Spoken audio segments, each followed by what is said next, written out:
Alan, there's been another incident along the Israel-Lebanon border in the south, and Israel saying that civilians were wounded. What more are you hearing about this? We're hearing that 6 people were hit when an anti-tank missile was fired across the border from Lebanon into the northern part of Israel.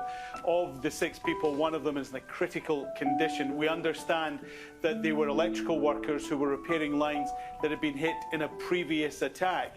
Now, it comes just a few hours after Yoav Gallant, the Israeli defense minister, visited army units on the northern border, and he warned Hezbollah that if they continued with their provocations to try and distract the Israeli army from their operations in Gaza, then they would face what people have been experiencing in Gaza, essentially threatening the independent state of Lebanon. Now, Hezbollah has in the last hour claimed responsibility for the attack, but this will ramp pressure on Israel to do more to secure the northern border.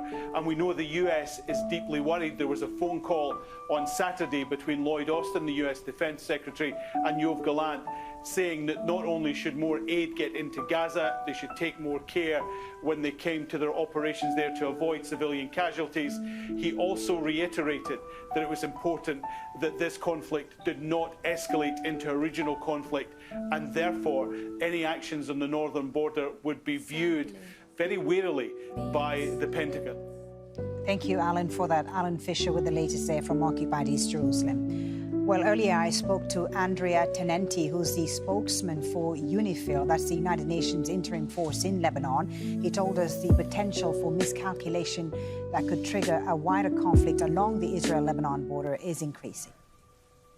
For the last 5 weeks, there has been a continuous exchanges of fire between the two sides, between Lebanon and Israel, along the blue line. Very intense exchanges of fire, and the farthest we are going now, the 5th week, the 2nd month of this conflict. Of course, the potential for miscalculation is increasing, and the miscalculation, of course, could potentially trigger a wider conflict, and both sides have been hit.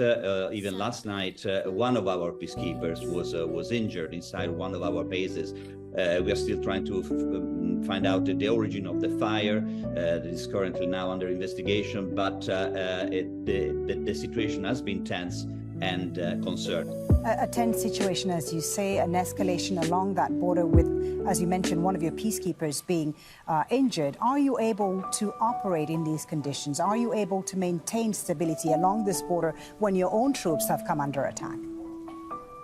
Well, the mission has been doing its utmost for the last 5 weeks to be able to be operational. We are still on the ground. Our peacekeepers are close to the blue line. We have 10,500 peacekeepers from 49 different countries. We continue to operate, even to monitor the blue line.